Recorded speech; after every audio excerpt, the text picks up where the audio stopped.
Hi, welcome to Chad's Silversmithing. First, thanks for visiting my channel. I appreciate you watching. I want to thank my subscribers for coming back again and again and leaving such nice comments and things.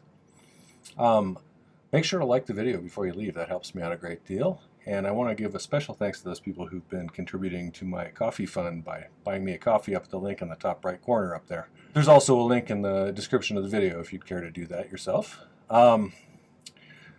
Today I'm going to do a project that I've done a couple of times before.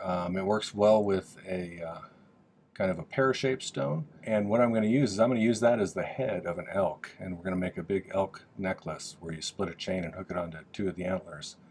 So this is an elk that I made years ago for Elk Fest, and then since then I've made a couple more because people seem to really like them. So today I'm going to make one, and I'm going to use a piece of Imperial Jasper that kind of looks like wood.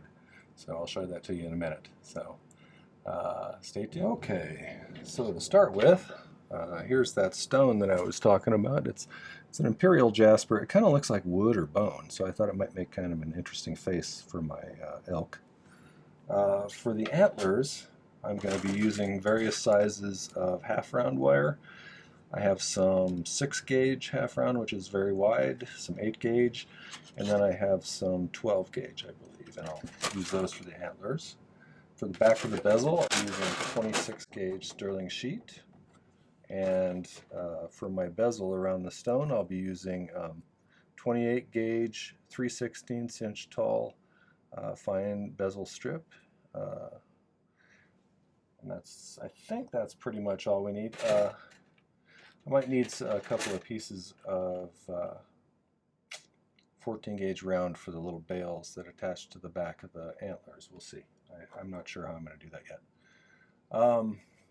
Basic idea, I kind of sketched out what I usually do for one of these elk, is that's going to be his, let's make sure you can see what I'm doing here. That's going to be where his head is. We're going to have the main antler coming out there. Then we're going to branch off a few other little prongs off of there, add some ears onto that, and that's about all there is to it. So it's really not a terribly complex project, but they do seem to intrigue people and sell pretty well for a pretty good price. So you might try one of these at your next show. All right, so let's get started by making a bezel for the stone here.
It's a trick I do for bigger bezels.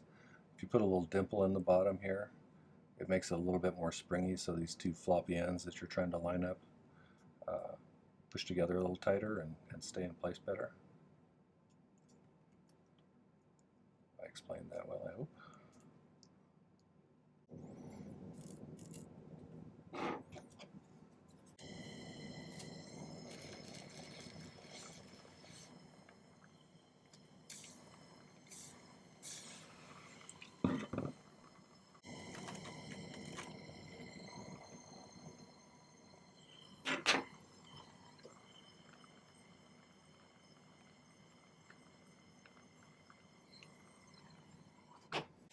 It's been a little while since I made one of these, and I just remembered something. I don't usually use this thin of sheet for the back of something that's going to have something branching right off of the bezel. So I think I'm going to use for the back side probably, I'm going to go ahead and use 18. That way it'll have something a little more sturdy so structurally those antlers won't have a tendency to bend the bezel.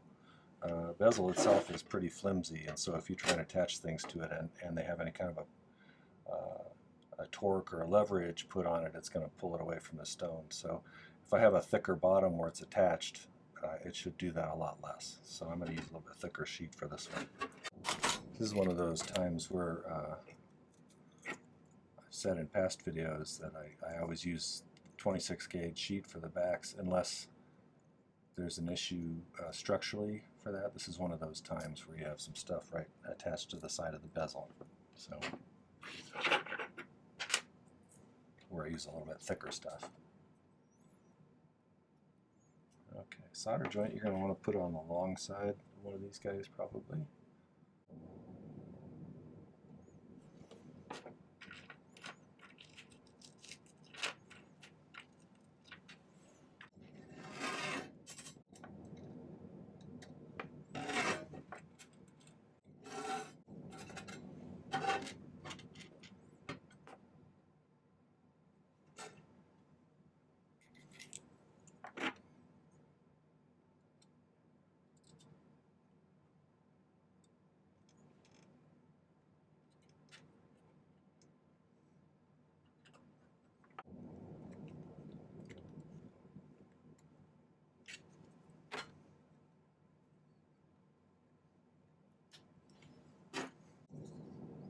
Okay, so the issue with doing a thicker bottom on these things is there's not very much mass in the bezel here, and there's quite a bit of mass in that 18 gauge sheet, and so since we've got to get them both up to 1450 degrees in order for the solder that I'm using, a hard silver solder, to stick to both of them, we want them to get to that same temperature at about the same time. Now this big chunk on the bottom is going to take a lot longer to get hot than the bezel, which is sitting exposed on the top. And so I'll show you a trick. You can prevent yourself from melting the bezel, which is what a lot of people do when they're beginners. And I still occasionally do it when I'm trying to solder something to a real thick base, because it's much harder to get the bottom piece hot than it is to do the bezel itself. So a lot of people use those platforms and like tripods with a screen on them, and that way you can get underneath the piece and expose the bottom to flame. I'll do the same thing as that, except I'm just going to tip it up after I get my solder in place. Then I'll just heat from the bottom a little bit. It fluxed first, yeah.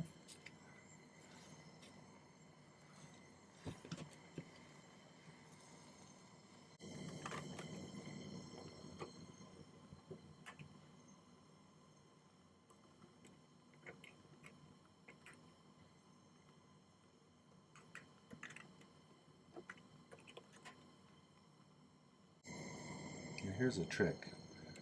Since I'm going to tip it up in order to heat the bottom side, if I want these solder pieces to stay where I want them to be, right up against the side there, if I heat it while I'm doing this, the flux gets a little sticky again, and it'll kind of glue them in place, so they're less likely to go somewhere else when I tip it. That piece of advice I wish someone had told me a long time before. That would have saved me some trouble. Alright. Find something I can push it against here. Alright, so if we start heating from the bottom here, make sure my camera frame here. Heat it from the bottom like this. I usually watch it until the solder starts to actually melt a little bit. And then I'll set it down and start heating from the top. So you can see how oxidized the solder is getting just from being in proximity to that sheet. But now it's starting to flow a little bit. You see that? If I hit the top and make sure, I'll make sure I get a seam all the way around.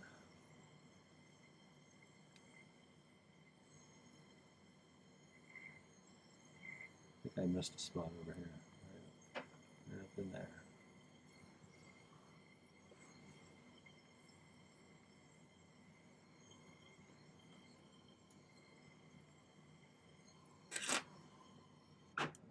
Double check our work here. I just said our work though, royal we. Okay, I missed a little spot right here. You see a solder seam right there, and then it kind of stops, and then it continues right there. So I think I got a little gap there. So now that it's all one piece, kind of, it'll be a lot harder to melt that bezel. So I'm just going to flux it again and throw a little more solder in there. And then I should be able to get that to flow the rest of the way.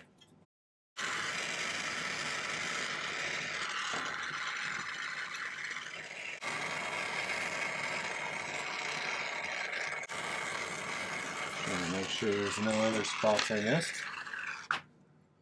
I think I got that one.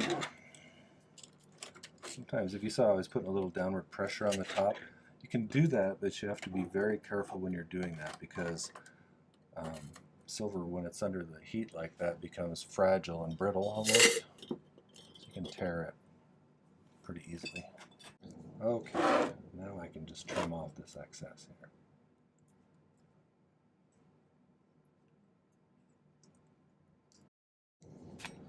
Okay, now I just have to do a little filing.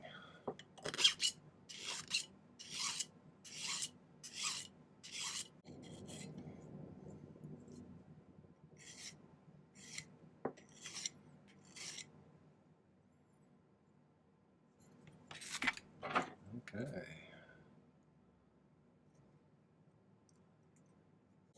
Like I said, I think these antlers, the reason I drew it out, I kind of know what I'm doing as far as these go, but I wanted to make sure the proportions were right, because each one of these stones I've used in the past has been a slightly different size. I don't want to have my antlers way out of proportion to the head, so.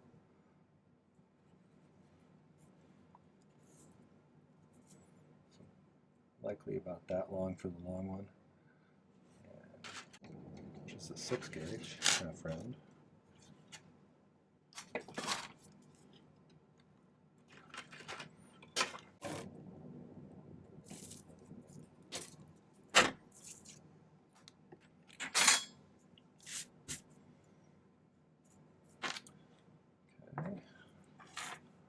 These guys, we're going to try a little bit straighter.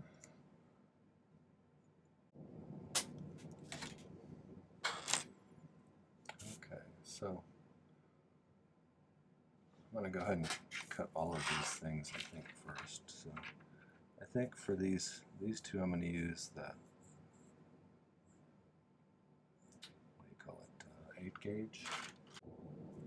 We'll try it. I can always, if I don't like how skinny these ones are for these ones here, I can always go back and cut some new ones from the other stuff.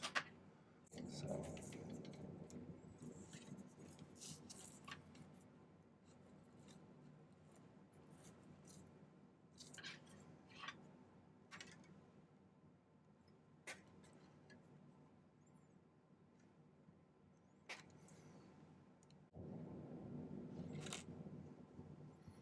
definitely for these little ones, they're going to be these guys.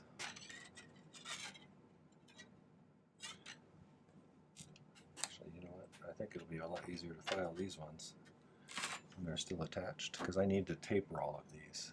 So, and I'm probably not going to make you watch me do this entire filing job, because it's going to take a while. And if I get too tired of it, I might just go use my belt sander.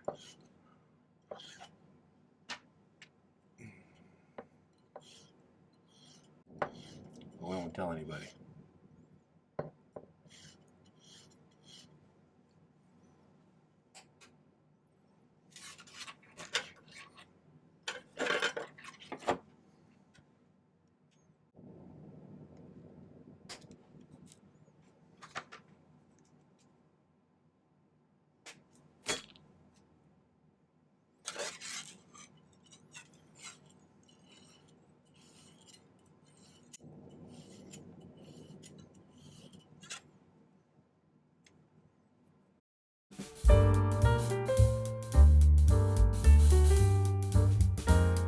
So you can see my big filing pile here.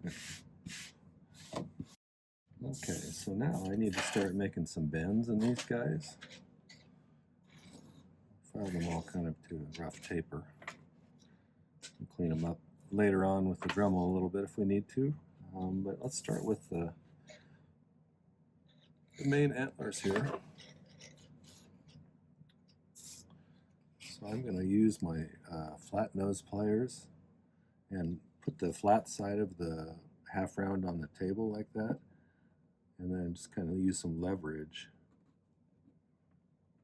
to start to get a curve in there. If you've ever tried to bend wire like this in the way that it doesn't like to bend, it's going to try and twist a little bit. That's why I put it flat on the table like this. That sometimes helps to minimize that a little bit.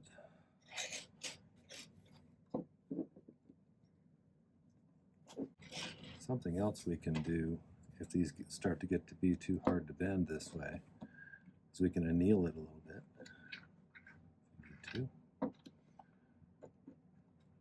If you're new to this, annealing is just softening the metal by heating it up to kind of a red color and then letting it cool off. That takes some of the hardness out of the metal. So these are going to curve back just a little bit in the other direction too, towards the bottom here. You can see I originally drew them pretty straight up here like this. I want them to do a little bit more outwards like that. So I'm going to try and get those to kind of do that a little bit more. These are pretty big though. I'm not sure how I cut these this long, but I think I'm going to cut them a little bit shorter. I just noticed how much bigger these were.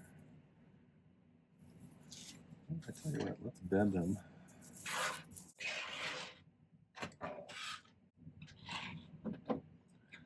I guess if I was going to make a mistake and make them the wrong length, I'd rather that they were too long than too short. My estimation abilities are off tonight, apparently. I'm thinking I'm going to cut it off maybe about there. But for the time being, having that extra on there will give me a little better leverage.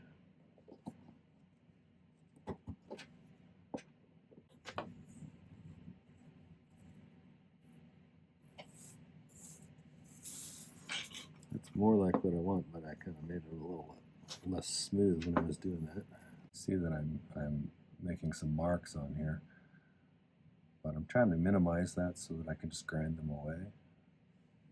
It's awfully hard to bend these sideways sometimes.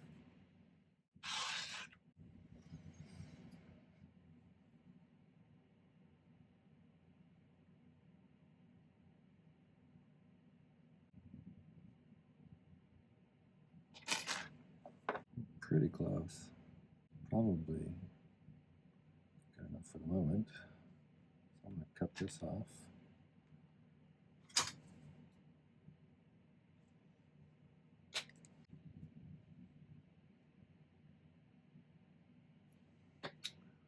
Okay, I'm going to do a little filing on these guys to make them kind of match the curve of the top of the head.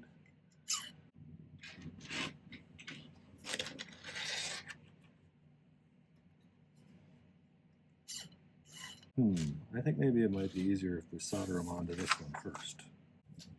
I'm going to use pretty good sized pieces of solder for this.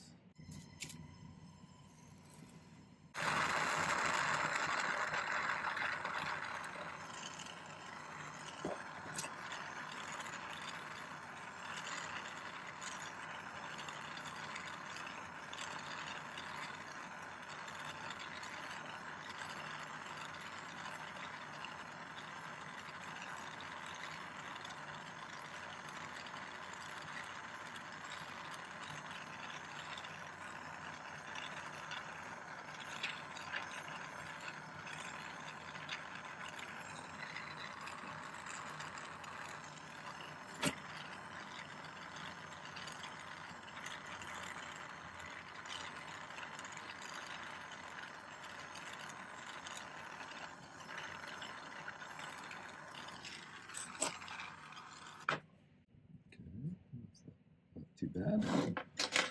Now, figure out how we got these guys. They curve a little bit, so we got to figure out a way to get a curve in these.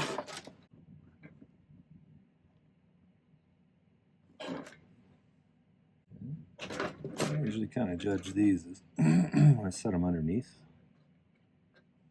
And I can make a marker or some other writing utensil of your choosing. I'm going to go with that.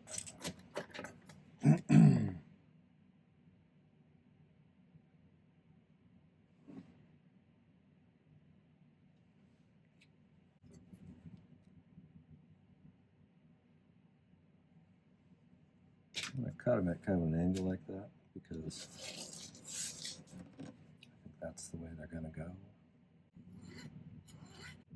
Maybe any of you hunters out there might be able to tell me if I'm getting the antlers, at least. I know they're not exact to what real elk antlers are, but at least stylistically, if they're pretty similar.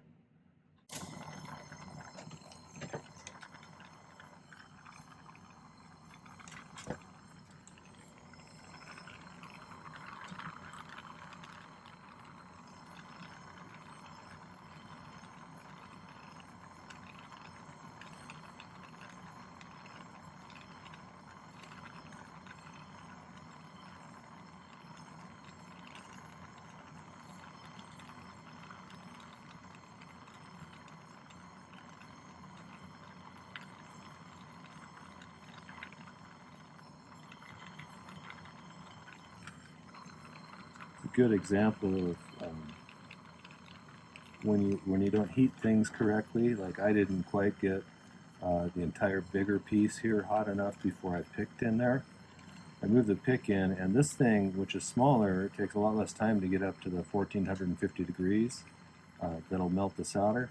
This stuff was not quite there yet, so I didn't heat this long enough before I started moving over the area.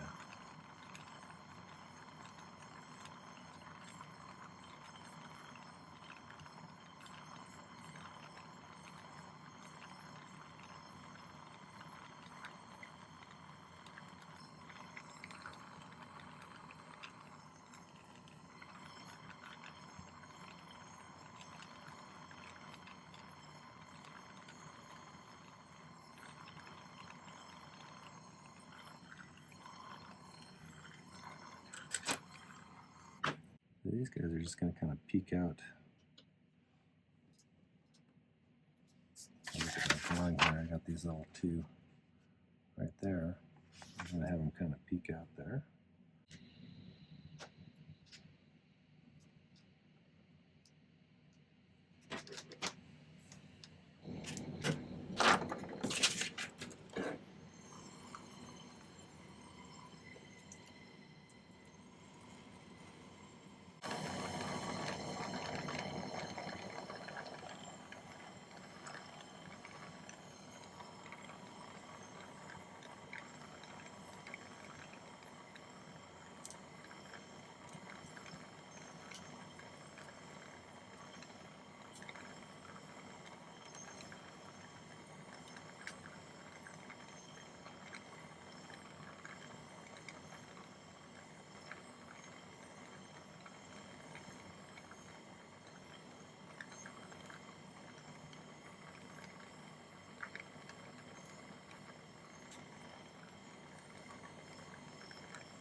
These ones, I'm actually going to start down here and have them curve around and go underneath the other ones.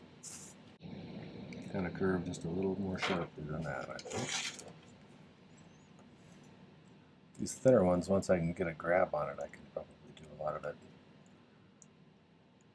holding it with the pliers.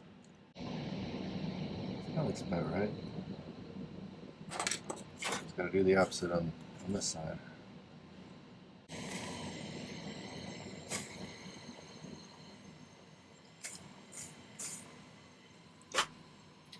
So on this one I'm going to solder it here, but I'm also going to put a little bit there so it solders to the other antler portion.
I'm not super satisfied with this solder joint, so I'm going to add a little bit more.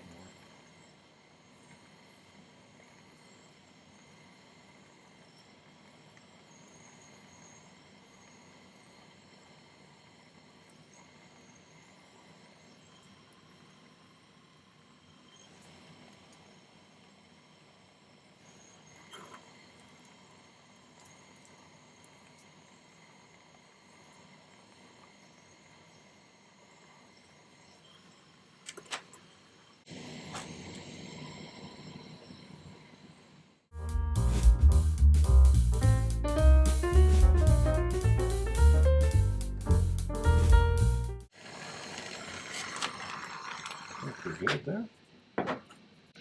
Okie dokie. So far so good. So, need two last things to do.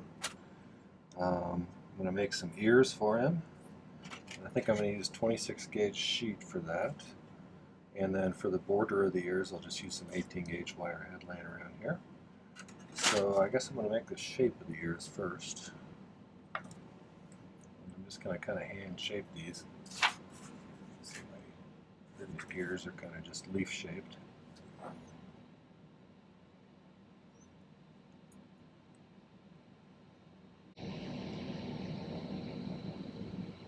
About like that size maybe.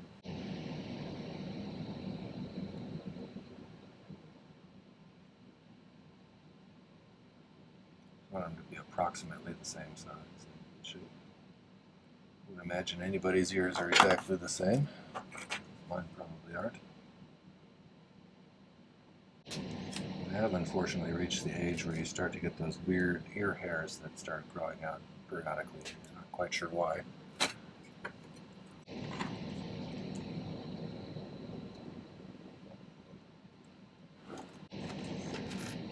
I think I might texture these a little bit with the hammer.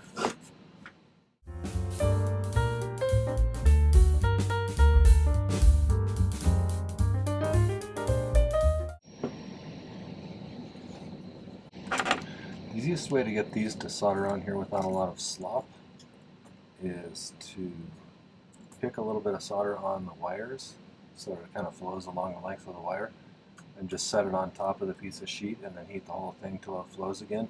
That way you're not leaning pieces against it and making big puddles on there. So I find that to be a neater way to solder something onto the surface of something else.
I'm going to trim these off a little bit, get rid of the excess sheet on the outside.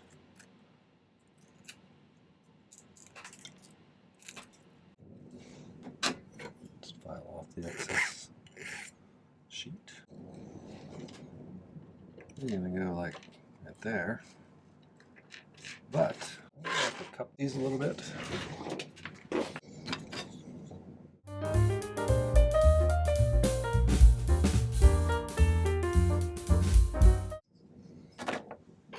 Just makes them a little more sort of representative of ears to me. Well, let's do one at a time.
Now I just need to add the little hooks on the back, and to cut a couple of pieces of that 12 gauge half round, and I bent it into an arc shape with the rounded part on the inside.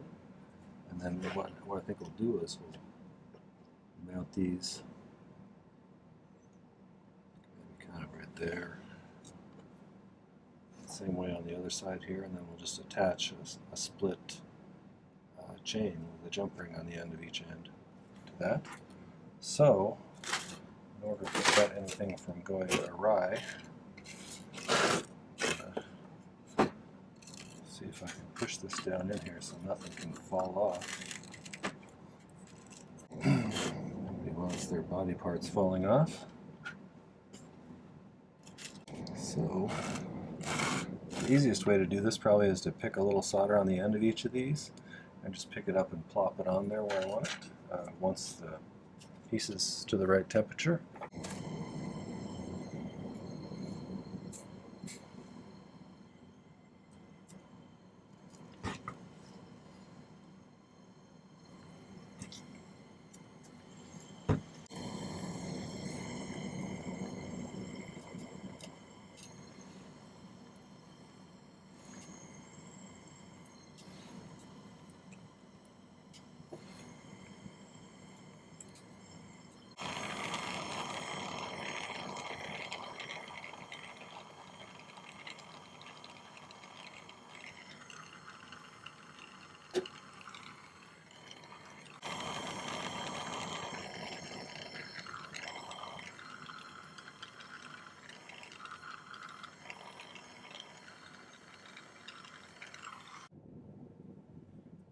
See how close we got on those as far as where they're supposed to be. But in the meantime, I'm going to let this pickle for a while, and then we'll come back and I'll clean it up and set some. Okay, so I did a little bit of cleanup with a rotary tool. I also filed the bezel down to a level I thought was appropriate. Still not sure. The bottom of this stone drops down just a little bit at the point, so I actually tapered the bezel down slightly that way. That way it should not have too much bezel up there.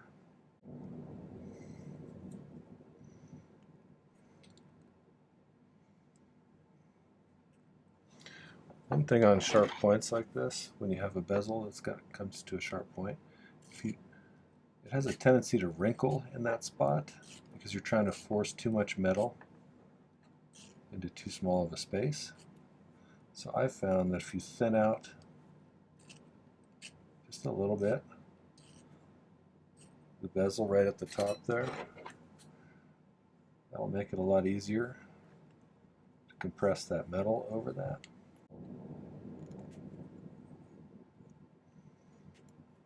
This stone is so interesting. It looks like it has a wood grain kind of. That's what kind of drew me to it. It gives it sort of a rustic look.